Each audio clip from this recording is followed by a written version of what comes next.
প্রিয় দর্শক, কেমন আছেন সবাই? আপনাদের সবাইকে আমন্ত্রণ জানাচ্ছি নেক্সাস টেলিভিশনের নিয়মিত আয়োজন কেমন আছেন অনুষ্ঠানে। আমি ডাক্তার হাসান শাহরিয়ার কল্লোল। আপনারা জানেন যে এই অনুষ্ঠানে আমরা নানা ধরনের রোগ নিয়ে কথা বলে থাকি। রোগের প্রতিকার, প্রতিরোধ, চিকিৎসা কীভাবে করা যায়, কোথায় করা যায়, এগুলো নিয়ে কথা বলি। আজকে আমরা যে বিষয়টা নির্ধারণ করেছি সেটি হচ্ছে হৃদযন্ত্রের বিকলতা। এই বিষয় নিয়ে কথা বলার জন্য আমাদের সঙ্গে আছেন ডক্টর এম এ হাসনাত, সহকারী অধ্যাপক কার্ডিওলজি, কুর্মিটোলা জেনারেল হাসপাতাল। ডক্টর হাসনাত, আপনাকে স্বাগত জানাচ্ছি। হৃদযন্ত্রের বিকলতা হচ্ছে আজকে আমাদের বিষয়। প্রথমে আমরা জানতে চাই যে হৃদযন্ত্রের বিকলতা বলতে আসলে আমরা কি বুঝবো, কখন হৃদযন্ত্র বিকল হয়? জি, ধন্যবাদ আপনাকে এবং দর্শক মণ্ডলী, আপনারা যারা দেখছেন সবাইকে ধন্যবাদ। আসলে হৃদযন্ত্রের বিকলতা মানে এটা আমরা ডাক্তাররা যেটা বলে আর কি, যে হার্ট ফেলিওর। তো হার্ট ফেলিওর আসলে আমরা যদি বলি তাহলে এটা হচ্ছে যে হার্টের যত ধরনের অসুখ বিসুখ হয়ে থাকে তার একটা আলটিমেট রেজাল্ট হচ্ছে যে হার্ট ফেলিওর। সবশেষে যে এটা হার্ট ফেল করে। জি, যেমন মানে এটা জিনিসটা কি, আসলে হার্টের কাজটা হচ্ছে যে হার্ট একটা পাম্পিং অর্গান হিসাবে কাজ করে, যেটার মূল কাজটা হচ্ছে যে রক্তটাকে পাম্প করে শরীরের বিভিন্ন জায়গায় পৌঁছে দেওয়া। আচ্ছা। তো কখনো যদি দেখা যাচ্ছে যে হার্ট তার এই কাজটাই, মূল যে কাজটা, যে হার্ট পাম্প করে শরীরের বিভিন্ন জায়গায় যে পৌঁছে দেওয়ার যে কাজটা বডির ডিমান্ড অনুযায়ী, সেটা যদি করতে না পারে সঠিকভাবে, তখনই আমরা বলে থাকি যে হার্ট ফেলিওর। মানে পাম্পিং মেকানিজমটা নষ্ট হয়ে গেল, পাম্পিং মেকানিজমটা ঠিকমতো কাজ করে না, তখন এটাকে আমরা হার্ট ফেলিওর বলে থাকি। তো এইটা বিভিন্ন কারণে হতে পারে। আমাদের দেশে বা সারা বিশ্বব্যাপী যেটা মূল কারণ সেটা হচ্ছে যে ইসকেমিক হার্ট ডিজিজ, বা হার্টের রক্তনালীতে যদি কোনো ব্লক হয়ে থাকে সেটার কারণে, বা এই ব্লকজনিত কারণে যদি কোনো হার্ট অ্যাটাক হয় সেটার কমপ্লিকেশন হিসাবে হার্ট ফেলিওর হতে পারে। এছাড়াও দেখা যাচ্ছে যে অনিয়ন্ত্রিত উচ্চ রক্তচাপ, বা হার্টের যেসব ভালভ আছে সেগুলো যদি কোনো কারণে ঠিকমতো কাজ না করে বা নষ্ট হয়ে যায়। তারপরে দেখা যাচ্ছে যে বিভিন্ন ধরনের কিডনির সমস্যা, বা জন্মগত বিভিন্ন ধরনের রোগ থাকে হার্টের, যেমন এএসডি, ভিএসডি, হার্টের ছিদ্র থাকা, যেটাকে আমরা বলি। হার্টের যে ছিদ্র থাকা, বা জন্মগত নানা ধরনের জটিলতাগুলো থাকে হার্টের ভিতরে, এইগুলোর কারণে কিন্তু একটা পর্যায়ে দেখা যায় যে হার্ট আর ঠিক মতো কাজ করতে পারে না। তখন এই যে হার্টের যে এই অবস্থা, এটাকে আমরা বলি আসলে হার্ট ফেলিওর। তার মানে হচ্ছে তখন আর রক্তটা ঠিক মতো শরীরের সব জায়গায় পৌঁছাচ্ছে না। জি, সহজ করে বলি। আচ্ছা, হৃদযন্ত্রের বিকলতা বা হার্ট ফেলিওরের পরিমাণ কেমন, মানে আমাদের দেশে কেমন বা বিশ্বব্যাপী এটার প্রাদুর্ভাবটা কেমন? এটা আমাদের দেশের সঠিক পরিসংখ্যানটা বলা যায় না, তবে বিশ্বব্যাপী দেখা যাচ্ছে যে উন্নত দেশগুলোতে, বিশেষ করে ইউরোপিয়ান বা আমেরিকান এইসব দেশগুলোতে দেখা যাচ্ছে যে প্রতি 1000 লোকের মধ্যে, মানে বিশ্বের বয়স্ক যারা আর কি, তাদের 1000 লোকের মধ্যে 5 জন হচ্ছে এই রোগে আক্রান্ত। আর যদি সামগ্রিকভাবে সব জনসংখ্যাকে ধরা হয় তাহলে 1000 জনে প্রায় 3 জন এই রোগে আক্রান্ত বলে ধরে নেওয়া হয় আর কি, বাইরের দেশগুলো, উন্নত দেশগুলোতে এই অবস্থা। তবে আমাদের দেশে যেহেতু মানে বর্তমান সময়ে দেখা যাচ্ছে যে উন্নত দেশগুলোর চেয়ে কিন্তু আমাদের দেশে হৃদরোগে, মানে হার্ট অ্যাটাক বা ইসকেমিক হার্ট ডিজিজ, এগুলোর প্রবণতা, হৃদরোগে মারা যাওয়ার সংখ্যাও কিন্তু বাড়ছে। আমাদের যে একটা পরিসংখ্যান করা হয়েছিল 2-3 বছর আগে সম্ভবত, সেখানে কিন্তু দেখা যাচ্ছে যে মৃত্যুর প্রধান কারণের মধ্যে কিন্তু একটা হচ্ছে যে হার্ট ফেলিওর, মানে হৃদযন্ত্রের সমস্যা। জি, তো সেটাই আর কি, যে বাইরে উন্নত দেশগুলোতে হার্ট অ্যাটাকের ঝুঁকি যতটুকু, আমাদের দেশে কিন্তু তার সমান বা অনেক ক্ষেত্রে দেখা যাচ্ছে তার চেয়েও বেশি। তো আমরা ধরে নিতে পারি যে এই পরিসংখ্যানটা হয়তো এই সমপর্যায়ে বা তার চাইতে বেশি হয়তো হবে যে হার্ট ফেলিওরের আক্রান্ত রোগীর সংখ্যা বাংলাদেশের প্রেক্ষাপটে। জি, এবার আসি যে একটা রোগী কিভাবে বুঝবে যে তার হৃদযন্ত্র বিকল হতে চলেছে, বা কি কি লক্ষণ নিয়ে রোগীরা আপনার কাছে আসে, বা রোগীরা এবার কিভাবে বুঝবে যে এখন তার চিকিৎসকের কাছে যাওয়া উচিত? জি, এটা প্রথম কথা হচ্ছে যে নরমাল একটা সুস্থ মানুষ যেটা হয়, যে তার স্বাভাবিক যে কাজগুলো বা একটু ভারী কাজগুলো খুব সহজেই করতে পারে। যেমন ধরেন যে আমরা যারা একটু কম কাজ করি, তারা সিঁড়ি দিয়ে ওঠানামা করা বা একটু দ্রুত হাঁটা, এই কাজগুলো কিন্তু সহজেই করতে পারি। বা ধরেন একটা সুস্থ মানুষ, মানে একটা রিক্সা চালক বা একটা ভারী কাজ করে, এই ধরনের মানুষ, তারা কিন্তু স্বাভাবিকভাবে এই কাজগুলো করতে পারে। কিন্তু যাদের হার্ট ফেলিওর হয়, তাদের মূল সমস্যা, প্রথম যে সমস্যাটাই দেখা যায়, তারা অল্প পরিশ্রমে দেখা যাচ্ছে যে হাঁপায়ে যায়, তারা এই কাজগুলো ঠিকমতো করতে পারে না। এটা কিন্তু প্রথম লক্ষণটা হচ্ছে এটাই যে তারা অল্প পরিশ্রমে হাঁপায় যাবে।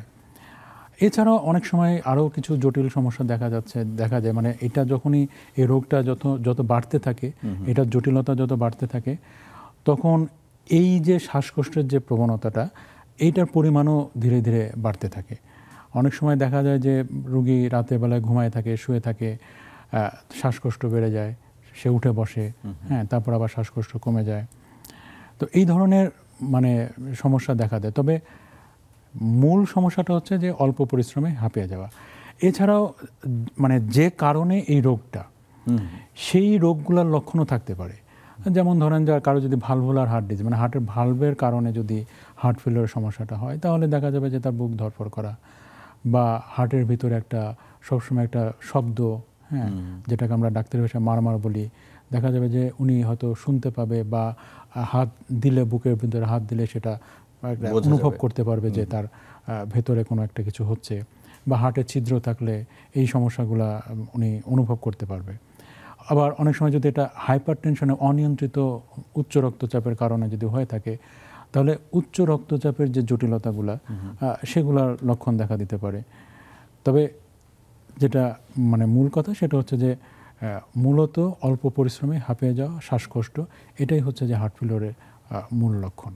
জি, কিন্তু অনেক সময় তো আসলে রোগীরা এরকম আসে যে তার বুকে পানি জমে গেছে, তারপরে পায়ে পানি জমে গেছে, সেটার সাথে কি হার্ট ফেলিয়ারের কোনো সম্পর্ক আছে কিনা? হ্যাঁ, অবশ্যই এটার সাথে তো মানে সম্পর্ক আছেই। মানে যখন হার্ট ফেলিওরটা আরও প্রোগ্রেস করে, অ্যাডভান্স লেভেলে যখন চলে যায়, তখন দেখা যাচ্ছে যে তার পায়ে পানি জমতে থাকে, পেটে পানি জমে, আর আপনি যেটা বললেন যে ফুসফুসে পানি জমে যাওয়া, সেটাও হতে পারে। সেই সমস্যাগুলো দেখা যায়। কিন্তু আমরা তো দেখছি যে সমস্যা হচ্ছে হার্টে, কিন্তু পায়ে পানি জমছে কেন? রোগীরা কিন্তু অনেক সময় এটা প্রশ্ন করেন যে আমার তো সমস্যা হলো হার্টে, আপনি বলছেন যে হার্টের সমস্যা, তো পায়ে পানি কেন? এইটা আসলে যেটা হয় সেটা হচ্ছে যে এই মেকানিজমটা বোঝানোটা সাধারণ মানুষকে বোঝানো কঠিন, মানে টেকনিক্যাল পার্সন বা ডাক্তার যারা, তাদেরকে বোঝানো যতটা সহজ। সেটা হচ্ছে যে হার্ট মূলত যেটা করে যে রক্তটাকে পাম্প করে সামনের দিকে এগিয়ে দিচ্ছে, কিন্তু যখন হার্টটা ঠিকমতো পাম্প করতে পারছে না, রক্তটা ঠিকমতো শরীরে যেতে পারছে না, তখন এই রক্তটা পিছন দিকে একটা চাপ তৈরি করে। আচ্ছা, তো পিছন দিকে যখন রক্তের চাপটা বাড়তে থাকে, তখন রক্তনালী থেকে মানে টিস্যুর যে ভিতরে যে বিভিন্ন জায়গাগুলো বা ওপেন স্পেস যেগুলা, এই রক্তের ভিতরে যে তরল পদার্থ বা মূলত পানি যেগুলো, সেগুলো আস্তে আস্তে টিস্যু স্পেসে বা আমাদের খালি যেসব জায়গা, যেমন পেটের ভেতরে, লাংসের ভিতরে, এরকম খালি জায়গাগুলোর ভিতরে এই পানিগুলো তখন আস্তে আস্তে মানে ব্যাক প্রেশারের কারণে ওই সব জায়গায় জমতে থাকে। তো এই কারণে আসলে পানিটা জমে। আচ্ছা, মানে এই জন্য মানে রোগীরা হয়তো অনেক সময় বুঝতে পারে না যে হার্টের সমস্যা হচ্ছে, কিন্তু আমরা দেখা যাচ্ছে যে পায়ে পানি জমছে বা শ্বাসকষ্ট, এগুলো কেন হচ্ছে? হ্যাঁ, এটা আপনি খুবই একটা ভালো পয়েন্ট বলেছেন যে দেখা যাচ্ছে যে মানে আমাদের দেশে একটা কমন কনসেপ্ট হচ্ছে যে হাতে পায়ে পানি আসার অর্থ মানে হচ্ছে যে কিডনি নষ্ট হয়ে যাওয়া, দেখা যাচ্ছে কিডনি ডাক্তারের কাছে চলে যায়। এরকম কিন্তু আমরা অনেকে পাই যে ওনারা দেখা যাচ্ছে যে কিডনির ডাক্তারের কাছে যাচ্ছে, যে কিছুটা আবার ওই যে সময় নষ্ট, হয়তো কিডনির ডক্টর হয়তো তার সব পরীক্ষা নিরীক্ষা দিচ্ছেন, দেখছেন, সময় নষ্ট হচ্ছে। রাইট, এই সমস্যাগুলো কিন্তু আমরা পাই। জি, কিংবা ফুসফুসে হয়তো শ্বাসকষ্ট হচ্ছে, সে হয়তো দেখা গেল যে একজন মেডিসিন বিশেষজ্ঞ বা ফুসফুসের বিশেষজ্ঞের কাছে গেলেন, রাইট, মানে দেখা যাচ্ছে রেসপিরেটরি স্পেশালিস্ট যিনি, তার কাছে যাচ্ছে। জি, এই সমস্যাগুলো আমরা প্রতিনিয়তই পাচ্ছি। জি, আচ্ছা, এবারে যদি আসি যে আপনার ধরেন একটা রোগীর এই সমস্যাগুলো হওয়ার পরে আপনাদের কাছে যখন আসে, তখন আপনারা আসলে কিভাবে বোঝেন যে এই পেশেন্টের আসলে হৃদযন্ত্র বিকল হয়ে যাচ্ছে বা বিকল হতে চলেছে? প্রথমত হচ্ছে যে আমরা রোগীর লক্ষণগুলো, মানে রোগীরা যে সমস্যাগুলো নিয়ে আমাদের কাছে আসেন, সেটাকে আমরা খুব কেয়ারফুলি আগে শুনি যে আসলে তার কি কারণে এরকমটা হচ্ছে। এরপরে সেখান থেকে একটা রোগীর প্রেজেন্টেশন, মানে তার কিভাবে শ্বাসকষ্ট হয়, বা এই যে আপনি বললেন যে হাতে পায়ে পানি চলে আসা, বা এই যে তার লক্ষণগুলা শুনলেও কিন্তু বোঝা যায় যে আসলে কি কারণে হতে পারে। এরপরে তখন আমরা আবার রোগীটাকে এক্সামিন করি, তারপরে বিভিন্ন ধরনের পরীক্ষা নিরীক্ষা, বিশেষ করে ইসিজি, এক্সরে, ইকো বা রক্তের পরীক্ষাগুলা, এগুলা করার পরে আমরা নিশ্চিত হতে পারি যে আসলেই তার হার্টের সমস্যা কিনা। আচ্ছা, আপনি যে পরীক্ষা নিরীক্ষাগুলোর কথা বললেন, সেই পরীক্ষা নিরীক্ষাগুলো কি সব আমাদের দেশে অ্যাভেলেবল বা সব জায়গায় হয় কিনা? জি, এটা হচ্ছে যে হার্ট ফেলিওর ডায়াগনোসিস করার জন্য যেসব পরীক্ষা নিরীক্ষাগুলো সাধারণত আমরা করে থাকি, বাংলাদেশের মোটামুটি সব জায়গায় ইভেন এমনকি প্রান্তিক পর্যায়েও দেখা যাচ্ছে যে এই পরীক্ষা নিরীক্ষাগুলো পাওয়া যায়। যেমন ধরেন একটা ইসিজি, আমার মনে হয় যে বাংলাদেশের প্রত্যেকটা জায়গাতেই ইসিজি করা সম্ভব। এটা বুকের এক্স-রে, এটাও করা সম্ভব। এবং জেলা উপজেলা পর্যায়ে কিন্তু মানে ইকো কার্ডিওগ্রাফি যে পরীক্ষাগুলো, এটা করা সম্ভব। তারপরে রক্তের যেসব ছোটোখাটো পরীক্ষা নিরীক্ষাগুলো, এগুলো মোটামুটি বাংলাদেশের সব জায়গাতেই সম্ভব। আর বড় বড় হাসপাতালগুলোতে তো সম্ভবই। আর বর্তমানে আমাদের দেশে কার্ডিওলজিস্ট বা এই যে হৃদরোগ বিশেষজ্ঞ যারা আছেন, বাংলাদেশের মোটামুটি সব জায়গাতেই আছেন। তো যার জন্য হার্ট ফেলিওরের রোগীগুলা যদি ঠিকমতো ডাক্তারের কাছে যেতে পারেন বা তার সমস্যা নিয়ে এগুলো যদি ডাক্তারের কাছে যান, তাহলে আমার মনে হয় যে তা এই রোগগুলা খুব সহজেই নির্ণয় করা সম্ভব। খুব বেশি কঠিন কিছু না বা ব্যয়বহুলও কিছু না আসলে। আচ্ছা, মানে সেই অর্থে খুব যে খরচের বিষয় সেটা অনেক বেশি ব্যয়বহুল সেটা না। জি, কিন্তু যদি তাই হয় তাহলে সেক্ষেত্রে কেন আমাদের দেশে, আপনি বলছেন যে হৃদরোগের ঝুঁকি অনেক বেশি এবং হৃদযন্ত্রের বিকলতার রোগী অনেক বেশি, কেন এটা হচ্ছে তাহলে, যদি এটাকে এত সহজেই এটাকে নির্ণয় করা যায়? জিনিসটা সহজ। আমি আসলে আমাদের দেশে পুরা স্বাস্থ্য ব্যবস্থাতে কিন্তু অনেক ধরনের সমস্যা আছে। যেমন আমাদের দেশে চিকিৎসাটা অনেক ক্ষেত্রেই দেখা যাচ্ছে যে চিকিৎসক নির্ভর চিকিৎসা ব্যবস্থা একটা তৈরি হয়ে গেছে। মানুষরা শুধু চিকিৎসকের উপরেই নির্ভর করতে চায়, কিন্তু এটা কিন্তু একটা হেলথ কেয়ার সিস্টেম, রাইট। এটাই যে আমরা চিকিৎসকরা কিন্তু একটা হেলথ কেয়ার সিস্টেমের অংশ। তো যেটা বলতে চাচ্ছিলেন যে মানে প্রথমে যেটা দরকার যে পেশেন্ট এডুকেশন দরকার। মানে রুগী যারা এই হৃদরোগ মানে হার্ট ফেলিওরে ভুগছেন যারা, তাদেরকে আগে এই রোগটা সম্পর্কে জানতে হবে, কেন এই রোগটা হচ্ছে সেটা আগে জানতে হবে। পেশেন্ট এডুকেশন যেরকম দরকার, এবং পেশেন্টের ফ্যামিলির যে মেম্বার যারা ওনার খুব কাছে যারা ওনার সাথে থাকবেন তাদের এডুকেশন দরকার। এবং তারা যে নিয়মিতভাবে একটা তার নিকটবর্তী যেসব হেলথ কেয়ার সেন্টারগুলো আছে সেইখানের সাথে একটা যোগাযোগ থাকবে। কিছুদিন পর পর পরীক্ষা নিরীক্ষা করে ওষুধের ডোজগুলোকে অ্যাডজাস্ট করা, তারপরে কি কি ওষুধ লাগবে, ওষুধের ডোজ কখন বাড়াতে হবে, কখন কমাতে হবে, কি লক্ষণ দেখা দিলে উনি ডাক্তারের কাছে যাবে, ডাক্তাররা তাকে কিভাবে কেয়ার করবে, বা শুধু ডাক্তার তো না, নার্স বা হসপিটালের স্টাফ যারা আছে তারা কিভাবে কেয়ার করবে। এই যে একটা সিস্টেম, ইন্টিগ্রেটেড সিস্টেম, এইখানে আমাদের আসলে সমস্যা আছে। যেমন ধরেন আমরা যদি ডায়াবেটিস রোগীর কথা বলি, ডায়াবেটিস রোগীরা আমাদের বারডেম হসপিটালে কিন্তু একটা ক্লাস হয়, নিয়মিত ক্লাস হয়, যে ডায়াবেটিস রোগীদের শেখানো হয় যে ডায়াবেটিস রোগটা কি। প্রথমে কোন একটা রোগী যখন এনরোল করেন তখনই কিন্তু তাকে একটা ক্লাস নেওয়া হয়, রাইট। তো আমাদের কিন্তু আসলে হার্ট ফেলিওরের রোগীদেরকে আমরা ওইভাবে ঠিক যে পেশেন্ট এডুকেশন যে এটা আমরা কিন্তু ওইভাবে তাদেরকে ওই সচেতনতা তৈরি করতে পারিনি। এবং বাংলাদেশে কিন্তু অনেক রোগী আছে যারা এই হার্ট ফেলিওরে ভুগছে। তাদের শুধু তো রোগের চিকিৎসা না, ধরেন একটা মানুষ একটা ভারী কাজে, তার প্রফেশনটা একটা হচ্ছে কোনো ভারী কাজ করার, তাহলে তাকে একটু বলতে হবে যে আপনি এই ভারী কাজটা করতে পারবেন, আপনার পেশা পরিবর্তন করতে হবে, করে আপনাকে একটা কম পরিশ্রমের কোনো পেশাতে যেতে হবে। এই যে মানে এডুকেশনগুলা আমরা কিন্তু এই ধরনের কোনো সিস্টেম তৈরি করতে পারি না। আমরা ওষুধ দিয়ে দিচ্ছি, কিন্তু তার যে এই অন্য যে কারণগুলো রয়েছে সেটা দূর করার চেষ্টা করছি না। তারপরে উনি কি ধরনের খাবার খাবেন, প্রতিটা হার্ট ফেলিওর রোগীদেরকে একটা মানে টোটাল ফ্লুইড আমরা বলি, মানে পানি, তরল খাবার, ওই বিষয়টা আমরা আসবো, যে আমরা এটাকে মানে হয়তো চিকিৎসার অংশে আপনি যেটা বলছেন ওটা হয়তো আসবো, কিন্তু আপনি মানে সিস্টেমের যে জটিলতা বা সিস্টেমের যে দুর্বলতা সেটা একটা গুরুত্বপূর্ণ কারণ মনে হয় যে আমরা চিকিৎসা কেন দিতে পারছি না, মানে চিকিৎসাটা জটিল না হওয়া সত্ত্বেও। আচ্ছা, এবার একটু অন্য বিষয় আসে, সেটা হচ্ছে যে আপনি এবার যদি আমরা ভাগ করে চিন্তা করি যে হৃদযন্ত্রের বিকল হওয়ার যে এক একটা কারণ আপনি বলেছেন, বিশেষ করে সবচেয়ে প্রধান কারণ সম্ভবত যে হৃদযন্ত্রের যে মানে ইসকেমিক যে হার্ট ডিজিজগুলো, এটা যদি একটু বলেন যে আপনার ইসকেমিক হার্ট ডিজিজ তো খুব কমন আমাদের দেশে এখন, তো এটা থেকে কিভাবে আসলে হার্ট ফেলিওরের দিকে জিনিসটা যায়?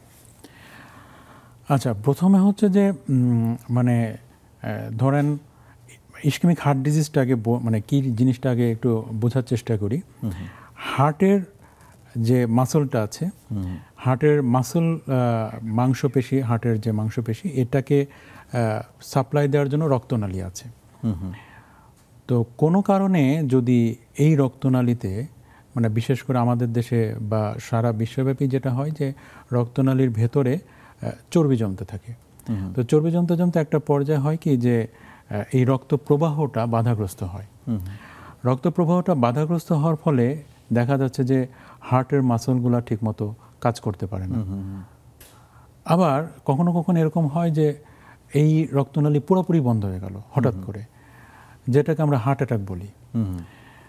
তো আমাদের ওই যেটা বলছিলাম যে আমাদের দেশের মানুষজনের মধ্যে সচেতনতার অভাব থাকার কারণে হার্ট অ্যাটাকের রোগীগুলো হয় কি যে তারা যে খুব দ্রুত চিকিৎসা নেবে, ডাক্তারের কাছে যাবে, বা এই যে হার্ট অ্যাটাকের যে চিকিৎসাগুলো এগুলো দেখা যাচ্ছে যে তারা দেরি করে ফেলে। কিন্তু আমরা সবসময় বলি যে হার্ট অ্যাটাকের রোগীদের জন্য প্রতিটা মিনিট কিন্তু খুব গুরুত্বপূর্ণ। তার কারণ একবার হার্ট অ্যাটাকে কী হয়, হার্টের রক্তনালীটা পুরোপুরি বন্ধ হয়ে যাচ্ছে। পুরোপুরি বন্ধ হয়ে গেলে তখন এই যে রক্তনালীটা যে জায়গাগুলোতে ব্লাড সাপ্লাই দিত সেইখানের যে সেলগুলা বা রক্ত মানে মাংস যে কোষগুলা, সেই কোষগুলা আস্তে আস্তে মারা যেতে থাকে। এবং এই মারা যাওয়াটা কিন্তু পার্মানেন্ট, মানে এটা একবার মারা গেলে কিন্তু আর এটা রিজেনারেট করবে না, নতুন করে তৈরি হবে না। তো যার জন্য রোগীরা যত দেরি করে আমাদের কাছে আসে, দেখা যাচ্ছে যে হার্টের এই যে পার্মানেন্ট ড্যামেজ যেটা সেটা কিন্তু অনেক বেশি পরিমাণে হয়। আবার দেখা যাচ্ছে যে রোগীরা হয়তো আসলো, যেমন আমরা যেসব হসপিটালে কাজ করি সেসব জায়গায় দেখা যাচ্ছে যে প্রাইমারি পিসে আমরা যেটা বলি যে দ্রুত অ্যানজিওগ্রাম করে যে একটা ব্লক আছে সেখানে ব্লকটাকে ছুটিয়ে দেওয়া বা ওষুধের মাধ্যমে চিকিৎসা করা। তো এই প্রাইমারি পিসে এটা দেখা যাচ্ছে যে সব জায়গাতে নাই। আবার যেসব জায়গায় আছে সেসব জায়গাতেও দেখা যাচ্ছে যে একটু খরচটা বেশি, যার জন্য রোগীরা অনেক সময় সেই খরচটা চিকিৎসাটা নিতে পারে না। আবার ওষুধের মাধ্যমে যে চিকিৎসাটা মানে হার্ট অ্যাটাকের যে চিকিৎসা আমরা করে থাকি সেগুলোতে যে সবসময় সাকসেসফুলি যে রক্তনালী খুলে যাবে সেরকমটা কিন্তু হয় না। অনেক টাকা খরচ করা হলো কিন্তু শেষ পর্যন্ত রক্তনালীটা খুললো না। তো যার জন্য হয় কি যে এই যে ড্যামেজ, মানে একটা হচ্ছে যে দেরি করে আসার কারণে একটা ড্যামেজ হচ্ছে, দুই হচ্ছে যে প্রকৃত চিকিৎসাটা অনেক সময় রোগীরা নিতে পারে না।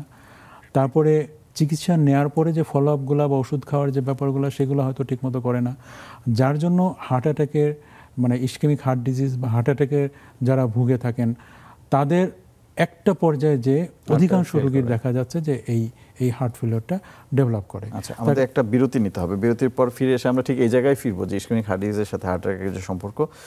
ছোট একটা বিরতির পর প্রিয় দর্শক, ছোট একটা বিরতি নিচ্ছি কিছুক্ষণের মধ্যেই।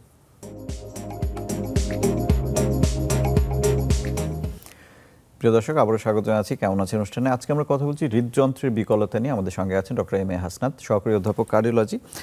ডক্টর হাসনাত, আমরা বিরতির আগে কথা বলছিলাম যে ইসকেমিক হার্ট ডিজিজ বা হৃদযন্ত্রে যদি রক্ত সরবরাহ কম হয় তাহলে যে সমস্যাগুলো হয় এবং সেখান থেকে হার্ট ফেলিওর কীভাবে ডেভেলপ করে।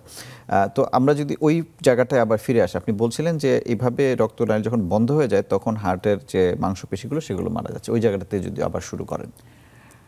না, ওইটাই যে ধরেন যখন রোগীরা, আমি যেটা বলতেছিলাম যে রোগীরা হয়তো সময় মতো আসলেন না, অথবা সময় মতো আসলেন কিন্তু চিকিৎসাটা ঠিক মতো নিলেন না, হ্যাঁ, বা পরবর্তীতে যে ফলো আপগুলা বা ওষুধপত্র যে ঠিকমতো খাওয়া সেগুলো না করার কারণেই মূলত এই যে ইসকেমিক হার্ট ডিজিজ বা হার্ট অ্যাটাকের পরে এই হার্ট ফেলিওরগুলো ডেভেলপ করে। এবং হার্ট ফেলিওর কিন্তু একটা প্রোগ্রেসিভ ডিজিজ, মানে এটা কিন্তু ধীরে ধীরে বাড়তে থাকবে। একটা এটার যে প্রকোপ সেটা বাড়তে থাকবে, এটার মানে সিভিয়ারিটি যদি আমরা বলি যে তীব্রতা, মানে এটা আস্তে আস্তে খারাপের দিকেই যেতে থাকে।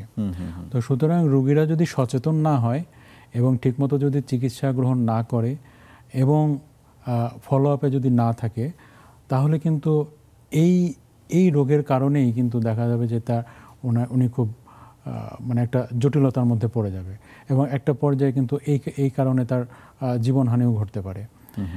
তো এই জন্য আসলে রোগীদেরকে সচেতন করাটা বা পেশেন্ট এডুকেশন এটা খুব ইম্পর্টেন্ট এবং এটা ইন্টিগ্রেটেড সার্ভিস, মানে আমাদের হেলথ কেয়ার সিস্টেমে সেই ধরনের একটা মানে স্পেস তৈরি করা যেখানে এই ধরনের রোগীগুলা ভালো চিকিৎসা পাবে। তার কারণ মানে আমাদের দেশে বয়স্ক মানুষের সংখ্যা কিন্তু আস্তে আস্তে বাড়ছে এবং হার্ট অ্যাটাকের সংখ্যাও বাড়ছে।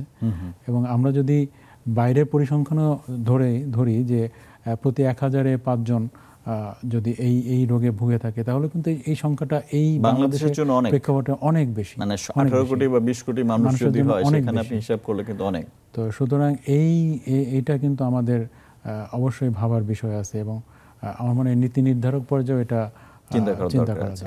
জি, আরেকটা বিষয় হচ্ছে যে আপনি বলছিলেন যে জন্মগত ত্রুটির কারণেও কিন্তু হৃদযন্ত্রের বিকলতা দেখা দিতে পারে। তার মানে হচ্ছে যে ছোট শিশুদেরও কিন্তু হৃদযন্ত্র বিকল হওয়ার ঝুঁকি রয়েছে, এটা যদি একটু বলতেন। জি, আসলে মানে অন্যান্য জন্মগত ত্রুটির মতোই হার্টেরও কিন্তু অনেক সময় মানে জন্মের সাথে সাথে হার্টের বিভিন্ন ধরনের ত্রুটি থাকতে পারে। যেটা আপনি বলছিলেন যে হার্টে ছিদ্র থাকা, এটা একটা সমস্যা হতে পারে। আবার অনেক সময় দেখা যাচ্ছে যে হার্টের যে রক্তনালীগুলা সেগুলো দেখা যাচ্ছে যে স্বাভাবিকভাবে থাকে না, হ্যাঁ, মানে উল্টাপাল্টা কানেকশন থাকে। তো এই কারণে যখন একটা শিশু এই অবস্থায় যখন জন্মগ্রহণ করে তখন একটা পর্যায়ে যে মানে এই রোগটা, এই যে জন্মগত ত্রুটি, এইটাকে যদি ঠিকমতো ডায়াগনোসিস করা না হয় এবং এটা যদি চিকিৎসাটা যদি ঠিকমতো করা না হয় তাহলে একটা পর্যায়ে যে কিন্তু এই হার্ট ফেলিওর সমস্যা হতে পারে। এবং এই জন্মগত ত্রুটির মাত্রাটা যদি অনেক বেশি থাকে তাহলে দেখা যাচ্ছে যে মানে শিশু কিশোর অবস্থাতেই কিন্তু অনেক সময় মৃত্যু ঝুঁকি তৈরি হয়।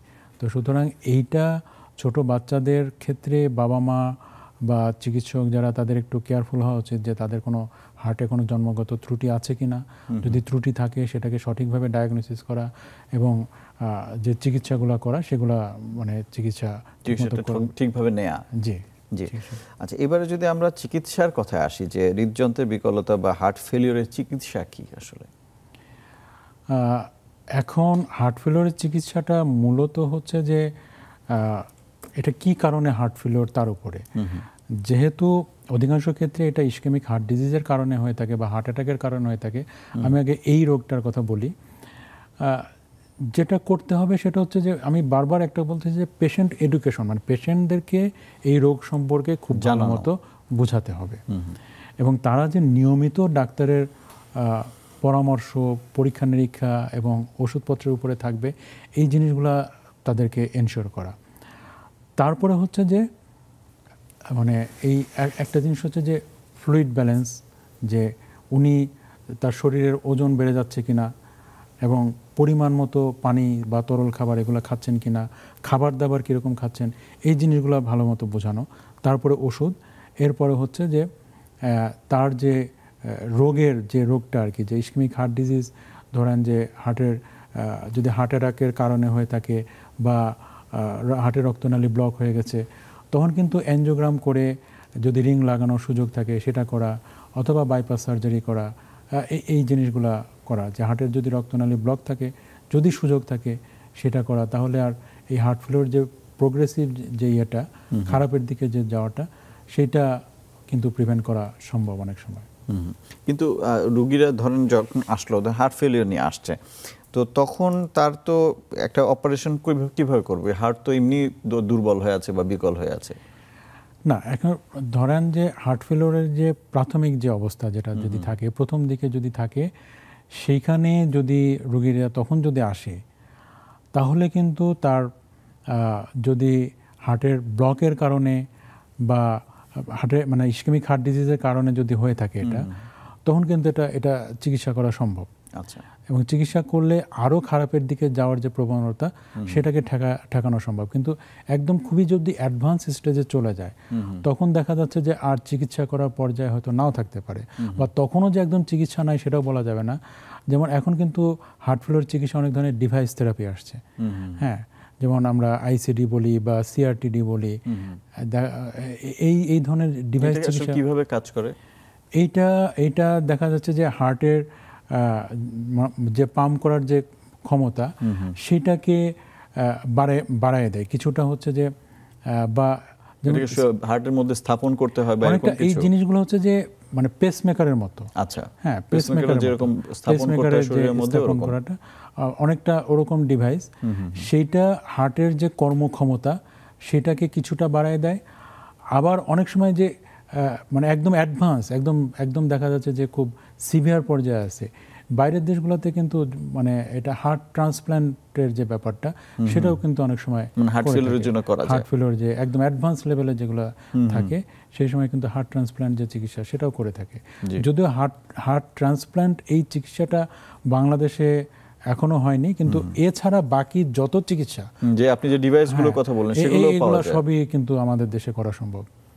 জি, কিন্তু হার্ট ট্রান্সপ্লান্টের বিষয়ে আমি জানি যে বাংলাদেশে কয়েকজন সার্জন আছেন যারা আসলে ট্রেইনড আপ, কিন্তু আমাদের দেশের যে নীতিমালা আছে সেই কারণে হয়তো যেহেতু ক্যাডাভারিক আমরা এখন নিতে পারছি না, বা মৃত ব্যক্তির কাছ থেকে আমরা এখন অর্গান নিতে পারছি না, সেই জন্য। আচ্ছা, এবারে আমি যেটা জানতে চাই সেটা হচ্ছে যে এটার যে চিকিৎসা আপনি বললেন যে অনেক ধরনের অ্যাডভান্স চিকিৎসা আছে, সেটা খুব ভালো কথা, কিন্তু এটার যে বেসিক চিকিৎসা, এই চিকিৎসাটা আসলে বাংলাদেশে সব জায়গায় কি অ্যাভেলেবল কিনা, মানে সব জায়গায় পাওয়া যায় কিনা? বেসিক চিকিৎসা তো আসলে ওই যে মানে ওষুধপত্রের মাধ্যমে যে চিকিৎসাগুলো, এগুলো তো বাংলাদেশের সব জায়গাতেই করা সম্ভব, কিন্তু অ্যাডভান্স যে চিকিৎসাগুলো, ডিভাইস থেরাপির যে কথাগুলো বলা হলো, ওগুলা সব জায়গায় সম্ভব না। সাধারণত অ্যাডভান্স লেভেলের যেসব হার্ট সেন্টারগুলো আছে সেই সব জায়গায় করতে হয়, এবং খুব স্পেশালাইজড টাইপের একটা ট্রিটমেন্ট, যেগুলা একটু দক্ষ কার্ডিওলজিস্ট এগুলো লাগে। তো সেটা ছাড়া বাকি যে চিকিৎসাগুলো সেগুলো মোটামুটি সব জায়গায় করা সম্ভব। আর আরেকটা জিনিস হচ্ছে যে যেটা মানে আমি বলতেছিলাম যে ধরেন জন্মগত কারণে যদি কোনো এই সমস্যাটা হয়ে থাকে, তাহলে তো হার্ট সার্জারি অনেক সময় প্রয়োজন হয়ে পড়ে। যেমন হার্টে একটা ছিদ্র আছে, তাহলে এটা হয়তো বন্ধ করার ডিভাইস, ইদানিং ডিভাইস ক্লোজার আছে, সেটা দিয়ে বন্ধ করা যেতে পারে, বা অথবা অপারেশনের মাধ্যমে এটা বন্ধ করা লাগতে পারে। অথবা হার্টের রক্তনালী ঠিকমতো কানেক্টেড নাই, তখন হার্টের অপারেশন করা লাগতে পারে। তো এগুলোর জন্য সাধারণত একটু অ্যাডভান্স লেভেলের মানে হার্ট সেন্টারগুলো লাগে। সেগুলো সাধারণত বাংলাদেশের ঢাকা শহরে বা বিভাগীয় শহরগুলোতে অ্যাভেলেবেল আছে।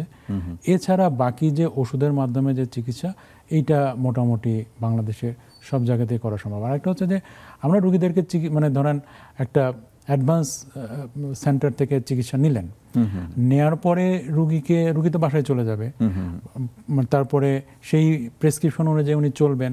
ওনাকে তো একটা এডুকেশন, মানে ওনাকে যদি ঠিকমতো এই রোগটা সম্পর্কে বলা হয়, উনি বাসাতেই চিকিৎসা নেবেন, তারপর কিছুদিন পর পর ফলো আপে আসবেন। সুতরাং এটা যে মানে আমাদের দেশের প্রেক্ষাপটে অনেক কঠিন ব্যাপার সেটা কিন্তু না, সেটা করা সম্ভব, যেহেতু আপনি বলছেন যে আমাদের আসলে দক্ষ কার্ডিওলজিস্টের সংখ্যা কিন্তু এখন অনেক বেশি। জি, আরেকটা বিষয় জানতে চাই যে ধরেন কেউ একজন চিকিৎসা করলো না, তো চিকিৎসা না করলে এটা আপনি বলছিলেন যে এই রোগটা বাড়তেই থাকে, তো এটার কমপ্লিকেশনগুলো বা প্রতিক্রিয়াগুলো কি হতে পারে, এটা থেকে আর কি হতে পারে? এইটা মানে মূল যে সমস্যা সেটা হলো যে আমরা অলরেডি বলে ফেলেছি যে মূলত রোগী তো শ্বাসকষ্টের সমস্যা নিয়ে আসবে। হ্যাঁ, হাতে পায়ে পানি জমা যেটা, সেটা বললেন। আর একটা পর্যায়ে যত অ্যাডভান্সের দিকে যাবে, এই শ্বাসকষ্টের পরিমাণটা, হাতে পায়ে পানি জমার পরিমাণটা, এটা বাড়তে থাকবে। একটা পর্যায়ে দেখা যাবে যে উনি হয়তো হেঁটে বাথরুমে পর্যন্ত যেতে পারছে না, এরকম একটা পর্যায়ে চলে যেতে পারে। আবার কারো কারো ক্ষেত্রে হয় কি যে হঠাৎ করে মানে এই রোগের তীব্রতাটা বেড়ে যায়, যেটাকে আমরা বলি অ্যাকিউট হার্ট ফেলিওর। হ্যাঁ, মানে এমন শ্বাসকষ্ট বেড়ে যায়, মানে হাঁপানি রোগীদের মতো। হ্যাঁ, দেখা যাচ্ছে যে খুব শ্বাসকষ্ট, হঠাৎ করে লাংসে বেশি পরিমাণ পানি জমে যায়, বা হার্টে ঠিকমতো কাজ করতে পারছে না। এই সমস্যাটা যখন তৈরি হয়, অ্যাকিউট হার্ট ফেলিওর যখন তৈরি হয়, তখন কিন্তু রোগীর মৃত্যু ঝুঁকি তৈরি হয়ে যায়। তো এই পর্যায়ে যদি রোগী ঠিকমতো হাসপাতালে না আসতে পারে, তাহলে কিন্তু দেখা যাচ্ছে যে উনি মৃত্যু ঝুঁকিতে পড়ে যেতে পারে। মানে হার্ট ফেলিওর থেকে মৃত্যু ঘটতে পারে আসলে, মৃত্যু ঝুঁকি। জি, আচ্ছা, আরেকটা বিষয় হচ্ছে যে আমরা অনেক ধরনের চিকিৎসা পদ্ধতি নিয়ে কথা বললাম, কিন্তু হার্ট ফেলিওরে কি আসলে মানে চিকিৎসা করলে কি এটা ভালো হয় কিনা? ভালো মানে জিনিসটা হচ্ছে যে যেটা হচ্ছে যে রোগী ভালো থাকবে। হ্যাঁ, যেমন আমি যদি বলি যে ডায়াবেটিস রোগ কি ভালো হয়, ডায়াবেটিস রোগ তো ভালো, মানে ডায়াবেটিস তো আপনি কিউরেবল কোনো রোগ না, পুরোপুরিভাবে ভালো হয়ে যাবে ব্যাপারটা সেরকম না। কিন্তু একটা ডায়াবেটিস রোগী যদি উনি ঠিকমতো নিয়মকানুন মেনে চলেন, তাহলে ডায়াবেটিস রোগটা নিয়েই কিন্তু উনি দীর্ঘদিন পর্যন্ত ভালোভাবে থাকবেন। ডায়াবেটিসটা তো ভালো হচ্ছে না, কিন্তু নিয়ন্ত্রণে থাকবে। হার্ট ফেলিওর ক্ষেত্রেও কিন্তু একই কথা প্রযোজ্য। রোগীরা যদি ঠিকমতো নিয়মকানুন মেনে চলেন, নিয়মিতভাবে ডাক্তারের চেকআপে থাকেন এবং ওষুধপত্র যদি ঠিকমতো খান, তাহলে এই রোগটা নিয়ে কিন্তু দীর্ঘদিন ভালো থাকা সম্ভব। তার মানে হচ্ছে যে এটা আমরা হয়তো কিউরেবল বলছি না, কিন্তু এটাকে নিয়ন্ত্রণে রাখা এটার সাথে একদম সুন্দরভাবেই মানে থাকা সম্ভব। জি জি। আচ্ছা, আরেকটা বিষয় সেটা হচ্ছে যে আপনার অনেক সময় আমরা দেখি যে আমাদের রোগীরা দেশের বাইরে গিয়ে চিকিৎসা নিতে অনেকেই চান বা মনে করেন যে ওখানে ভালো চিকিৎসা হয়, কিন্তু একটা জিনিস যে আপনার হার্ট ফেলিওরের রোগীদের বা হৃদযন্ত্রের বিকলতার রোগীদেরকে আসলে দেশের বাইরে গিয়ে চিকিৎসা নেওয়ার মতো কোনো বিষয় আছে কিনা? আমি অলরেডি বললাম যে আসলে হার্ট ফেলিওর যে ব্যাপারটা আর কি, এইটা যে কারণে মানে হার্টের তো সব ধরনের রোগের আলটিমেট রেজাল্ট হচ্ছে যে হার্ট ফেলিওর হতে পারে। তো এই হার্টের যে কোনো মানে আমাদের দেশে কিন্তু মানে যত ধরনের রোগের চিকিৎসা হয় আমার মতে মানে হার্টের চিকিৎসাটাই কিন্তু সবচেয়ে বেশি বাংলাদেশে এগিয়েছে। তো সেই হিসাবে যদি বলা যায় যে সব ধরনের চিকিৎসাই কিন্তু আমাদের দেশে সম্ভব, এবং বাইরে গেলে যে খরচটা হয় বা যে ভোগান্তি হয় তার চেয়ে অনেক কম খরচে এবং অনেক সহজভাবে কিন্তু এই চিকিৎসাটা আমাদের দেশেই করা সম্ভব। আচ্ছা, একটু থামাবো কারণ একজন দর্শক আছেন, আমি একটু ফোনটা নিতে চাই। হ্যালো হ্যালো, জি প্রশ্ন করুন। আপনারা কোথা থেকে ফোন করেছেন বলে প্রশ্ন করুন। এই যে চাঁপাইনবাবগঞ্জ থেকে বলছি। জি জি বলুন। ওই যে আমার বুক ব্যথা করে অতিরিক্ত, আর বুক ধরফর করে, মাথা কেমন করে, চোখ মুখ অন্ধকার হয়ে যায়, মানে মনে হয় যে আর বাঁচবো না, এরকম মানে ভিতরে একটা আতঙ্ক চলে গেছে, সব সময় এরকম হয়ে থাকে। ওষুধ খাচ্ছি, ট্রিটমেন্ট করে ওষুধ খাচ্ছি, তারপরও ওষুধ খাওয়ার পরে আর মানে ভালো হয় না, এরকম হয়ে থেকে গেছে। আপনার যদি কোনো প্রশ্ন থাকে আপনি একটু জেনে নিতে পারেন। ধন্যবাদ দর্শক। আপনি কি এই সমস্যা নিয়ে আপনার স্থানীয় কোনো ডাক্তারকে দেখিয়েছিলেন? জি দেখাইছি। আচ্ছা, ওনারা কি কোনো পরীক্ষা নিরীক্ষা করে কিছু বলেছেন আপনার হার্টে কোনো সমস্যা আছে কি না, এই ধরনের কোনো কথা বলেছেন? ইসিজি করেছিল, তো বলেছিল যে নরমাল। তো ইসিজি করা আপনার হচ্ছে 6-7 মাস কি 8 মাস হয়ে গেল, আর করা হয়নি। আর করতে কিছু বলেনি যে করতে হবে কি হবে না, কিন্তু যাই 3টে ওষুধ দিয়েছে, একটা ঘুমের ওষুধ, একটা কিসের ওষুধ দিয়েছে মাথা ঠান্ডা করা, মাথা ব্যথা, আর একটা হচ্ছে হাত। আচ্ছা দর্শক, আপনার বয়সটা কত একটু যদি বলতেন? 30। আমরা উত্তরটা আসলে বিরতির পর দেব। আপনার যদি আর কোনো প্রশ্ন না থাকে আমি তাহলে একটা বিরতিতে যাব, তারপর ফিরে আসি। আচ্ছা, আমার একটা প্রশ্ন হচ্ছে যে ওনার কতদিন ধরে এই সমস্যাটা হচ্ছে? প্রায় 10 বছর। 10 বছর। আচ্ছা আচ্ছা, ঠিক আছে, আপনারা দেখতে থাকুন, আমরা বিরতির পরে আবার বলছি। ওকে প্রিয় দর্শক, আপনার প্রশ্নের উত্তরটি নিয়ে আমরা আসলে ফিরবো, কিন্তু আমাদের বিরতির সময় হয়ে গেছে, একটা বিরতি নিতে হচ্ছে, কিছুক্ষণের মধ্যেই ফিরছি।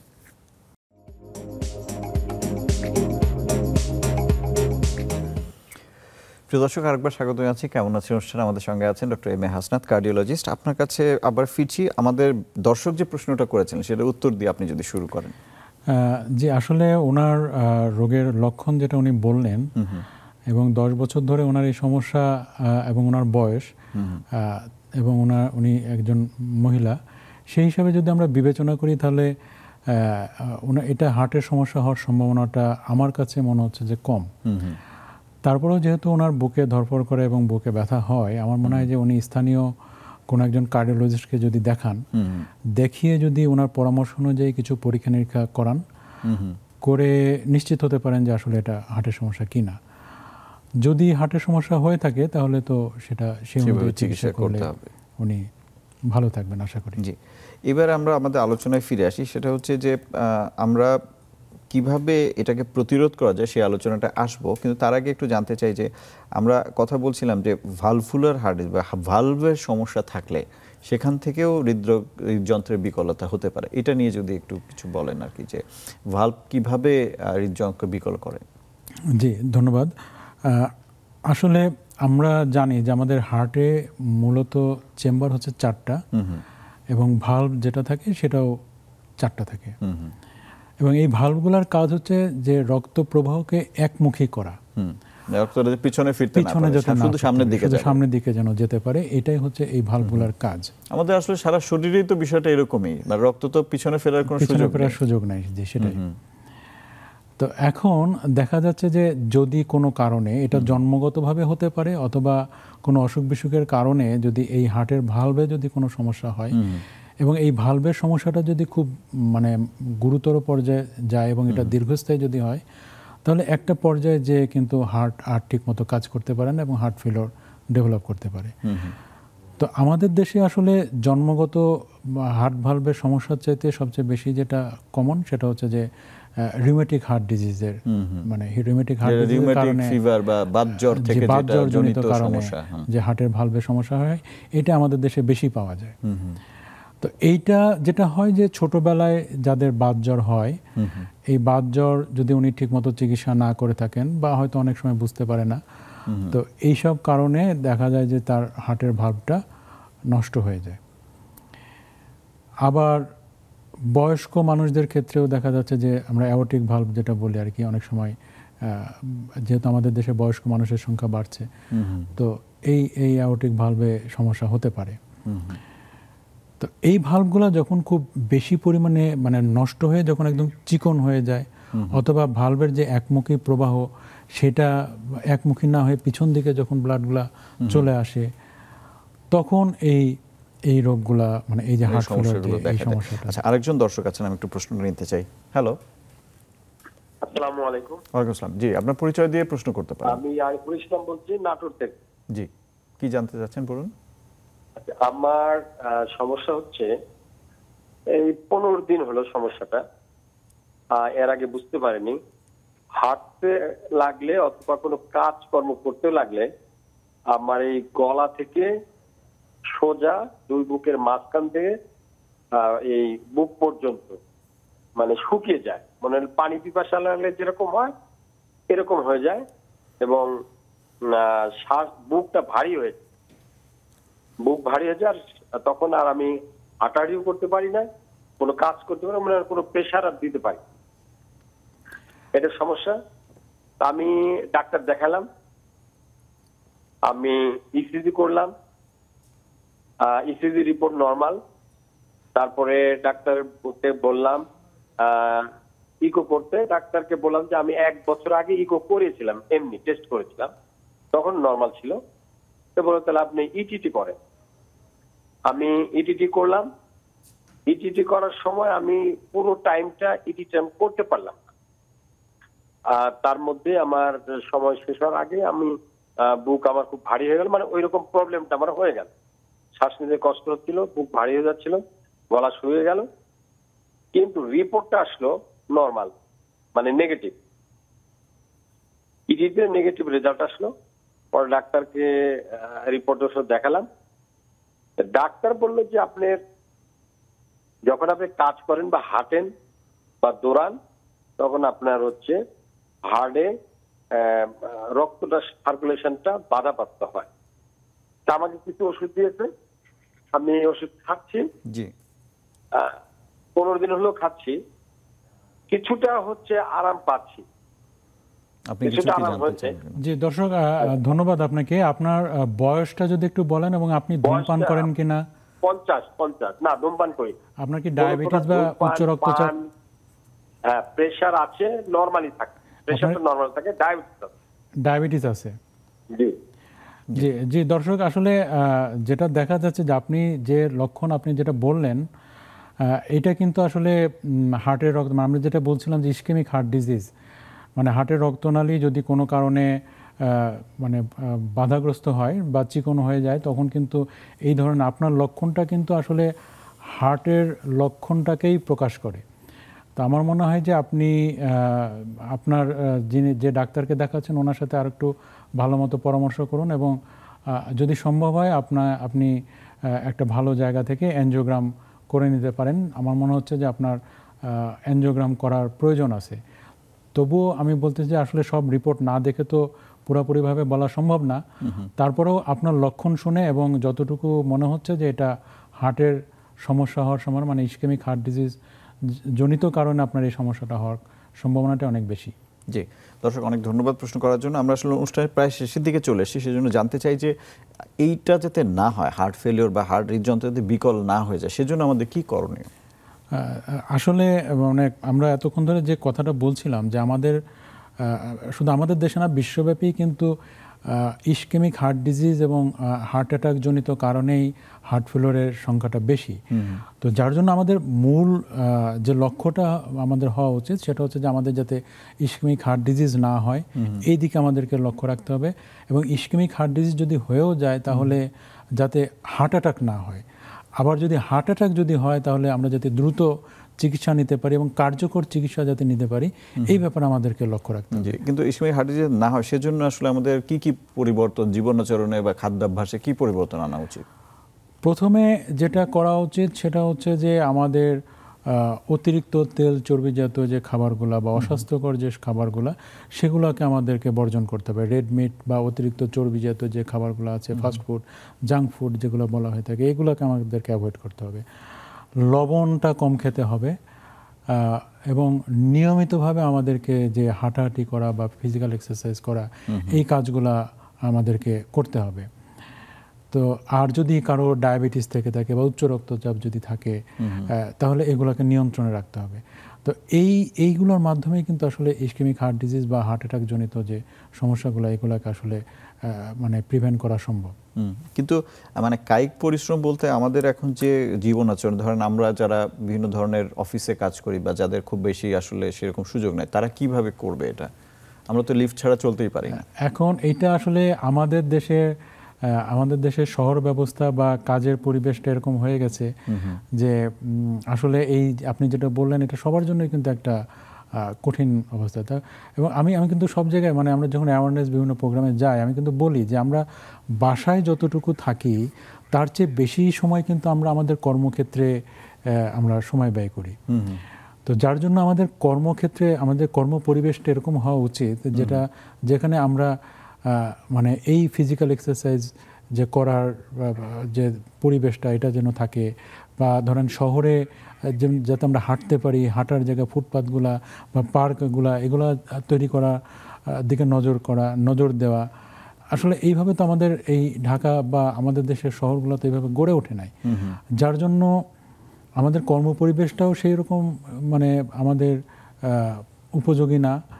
আবার আমাদের শহর যে গড়ে উঠেছে সেগুলোও কিন্তু আসলে খুব মানে ভালো ইয়েতে করে, যার জন্য আসলে এই এক্সারসাইজ যতই বলি কিন্তু এটা করাটা আসলে খুব কঠিন, মানে করাটা মানুষের জন্য নিজেকে হয়তো একটা সুযোগ তৈরি করে নিতে হবে। ব্যক্তি পর্যায়ে আসলে এই উদ্যোগটা নিতে হবে এবং একটা অভ্যাস তৈরি করতে হবে যাতে আমরা প্রতিদিনই অন্তত 20 থেকে 30 মিনিট একটু দ্রুত গতিতে হাঁটা, বা ধরেন অফিস শেষ করে হেঁটে বাসায় গেলাম, হ্যাঁ, বা যদি সুযোগ থাকে তাহলে সাঁতার, মানে সপ্তাহে 2-3 দিন 4 দিন একটু সাঁতার। আমাদের সঙ্গে শেষ মুহূর্তে একজন দর্শক যুক্ত হয়েছেন, আমরা ছোট করে তার প্রশ্নটা শুনবো। প্রিয় দর্শক, খুব দ্রুত আপনি যদি আপনার প্রশ্নটা করে ফেলেন। আসসালামু আলাইকুম। জি, একটু দ্রুত প্রশ্ন করুন। আমি ঠাকুরগাঁও থেকে বলতেছি। আমার মিসেস মনে আগস্ট গত বছর আগস্টে হার্ট অ্যাটাক করছিল। চলতি বছরের ফেব্রুয়ারিতে আমরা এনজিওগ্রাম করছি, সেখানে 70% ব্লক ধরা পড়ছে। এখন আমাদের প্রশ্ন, আমাদেরকে জিঙ্ক পড়াতে হবে কি না। তারপরে ডাক্তার আমাদের বর্তমানে আমরা নিয়মিত ওষুধ খাচ্ছি, অ্যাটাচিন 40, আচ্ছা, লোপিরিয়াল ফ্লুইড পানি দেওয়ার জন্য, অথবা নাইট্রো এসার 2.6। আমাদের কোনে কি দয়া করে একটু বলবেন। জি জি, ধন্যবাদ। জি দর্শক, আমি আপনার প্রশ্নটা বুঝতে পেরেছি। এখন যেহেতু আপনি অ্যানজিওগ্রাম করেছেন এবং অ্যানজিওগ্রামে দেখা যাচ্ছে যে 70% বা তার বেশি ব্লকের কথা বলছে, তো সুতরাং আপনি যেখানে অ্যানজিওগ্রাম করেছেন যে ডাক্তারের মাধ্যমে, আমার মনে হয় তার সাথে পরামর্শ করে যদি সেখানে রিং লাগানোর যদি কোনো সুযোগ থাকে, স্ট্যান্ড, আমরা ডাক্তারি ভাষায় স্ট্যান্ড বলি, তাহলে আমার মনে হয় সেই সুযোগটা আপনার গ্রহণ করা উচিত। তাতে ভবিষ্যতে যে জটিলতাগুলো তৈরি হওয়ার সম্ভাবনা থাকে সেটা আমার মনে হয় অনেকটাই কমে আসবে। জি, ডক্টর এম এ হাসনাত, আসলে আমাদের সময় শেষ হয়ে গেছে। হয়তো আর কিছু জিনিস আলোচনা ছিল, আগামী দিন হয়তো কথা বলবো। আপনাকে অনেক ধন্যবাদ আমাদের সময় দেওয়ার জন্য। জি, ধন্যবাদ আপনাকে এবং এতক্ষণ দর্শক মণ্ডলী আপনারা যারা শুনলেন, আপনাদের সবাইকে ধন্যবাদ। প্রিয় দর্শক, আজ এখানে শেষ করছি। নতুন কোনো বিষয় নিয়ে হয়তো কথা হবে আগামীতে। সে পর্যন্ত ভালো থাকবেন সবাই।